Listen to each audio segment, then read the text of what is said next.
रत्नागिरी में जिला परिषद और पंचायत समिति चुनाव में मिली सफलता के बाद शिवसेना महायुति ने संगठनात्मक नियुक्तियों की घोषणा कर दी है। जिला परिषद में विलास चालके को गट नेता और महेश महाप को मुख्य प्रतोद नियुक्त किया गया है और इसके साथ रत्नागिरी जिल्हा परिषद आणि रत्नागिरी जिल्ह्यातल्या सगळ्या पंचायत समिती याच्यामध्ये 100% यश हे शिवसेना आणि महायुतीला मिळालेलं आहे।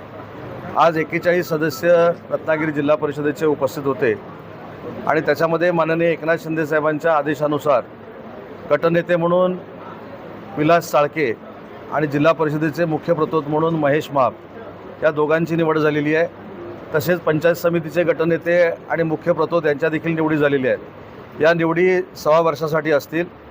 जिल्हा परिषद अध्यक्ष असतील, उपाध्यक्ष असतील, पंचायत समितीचे सभापती आणि उपसभापती यांच्या निवड नंतर एकनाथ शिंदे साहेब करतील, पण त्यांचा कालावधी देखील 6 वर्षच असणार आहे।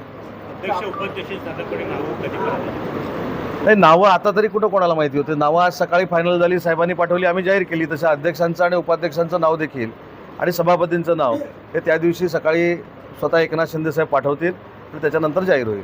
परंतु ह्या नावासाठी निवडून आलेले पदाधिकारी हे कोणाचं नाव असणार आहे, काय असणार आहे याच्यामध्ये उत्सुकता नक्की असेल, पण कोणीही शिष्टमंडळ घेऊन साहेबांकडे पण गेलेलं नाही, आमच्याकडे आलेलं नाही।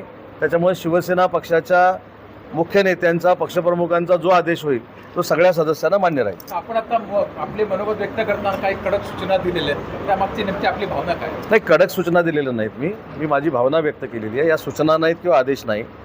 पंचायत समितीचे गटनेते, मुख्य प्रतोद आणि जिल्हा परिषदेचे गटनेते आणि मुख्य प्रतोद यांनी शिवसेना पक्ष हा सभागृहामध्ये विधायकदृष्ट्या, विकासात्मकदृष्ट्या कसा आपण पुढे नेऊ शकतो याचा विचार केला पाहिजे। नियमाला धरून कामकाज असलं पाहिजे। त्याच्यामुळे विधिमंडळामध्ये ज्या गोष्टी आम्ही करतो त्याचं प्रतिबिंब या स्थानिक स्वराज्य संस्थांमध्ये असावं, यासाठी हा निर्णय माननीय एकनाथ शिंदे साहेबांनी घेतलेला आहे।